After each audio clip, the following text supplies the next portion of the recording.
ഓം ഗുരുഭ്യോ നമഃ.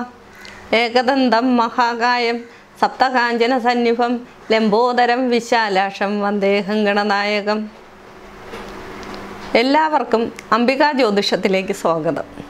ഞാൻ ലാലിമായ. 2019 മേടരവി വിഷു സംക്രമം സർവചരാചരങ്ങളിലും സർവജീവജാലങ്ങളിലും പ്രകടമായ മാറ്റം വരുത്തുന്നതാണ്. ഞാനിവിടെ പറയാൻ ഉദ്ദേശിക്കുന്ന നക്ഷത്രം മൂല നക്ഷത്രമാണ്. ധനുരാശിയിൽ ഉൾപ്പെട്ടിട്ടുള്ള മൂല നക്ഷത്രക്കാർക്ക് ഏഴരാണ്ട ശനി കാലഘട്ടമാണ്.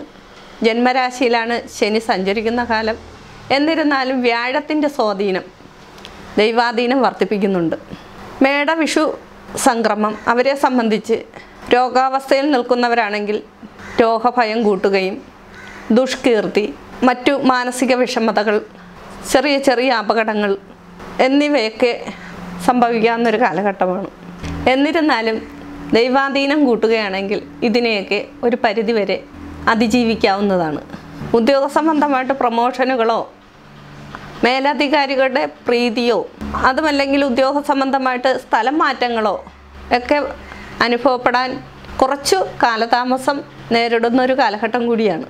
ബിസിനസ് സംബന്ധമായിട്ട് കൂടുതൽ ധനം മുടക്കി ബിസിനസ് മേഖല പുഷ്ടിപ്പെടുത്താമെന്ന് ചിന്തിക്കുന്ന ബിസിനസ്സുകാരെ സംബന്ധിച്ച് അതിനനുകൂലമായിട്ടുള്ളൊരു അവസ്ഥയല്ല. എന്നിരുന്നാലും ദൈവാധീനം കൂട്ടി വേഴത്തിൻ്റെ ലഗ്നഭാവത്തുള്ള സ്ഥിതി ദൈവാധീനം കൂട്ടുകയാണെങ്കിൽ അതെല്ലാം അനുകൂലത്തിലാവുന്നതുമാണ്.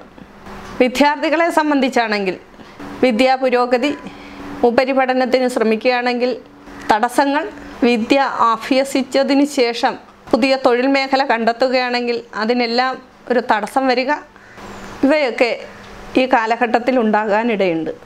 യുവതിയുവാക്കളെ സംബന്ധിച്ച് അവരുടെ വിവാഹ കാര്യങ്ങൾ ചിന്തിക്കുന്നതിനാണെങ്കിൽ ഈ വർഷം അനുകൂലമാണ്.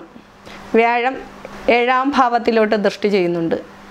അനുകൂലമായിട്ടുള്ള വിവാഹ കാര്യങ്ങൾ സംഭവിക്കാനിടയുണ്ട്.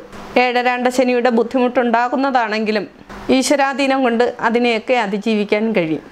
കുടുംബപരമായിട്ട് അഭിപ്രായ വ്യത്യാസങ്ങളോ അതല്ല ബന്ധുക്കൾ തമ്മിൽ അങ്ങോട്ടും ഇങ്ങോട്ടും വാക്ക് തർക്കങ്ങളോ എന്തെങ്കിലും ഉണ്ടാവാൻ ഇടയിലുള്ളൊരു കാലഘട്ടമാണ്.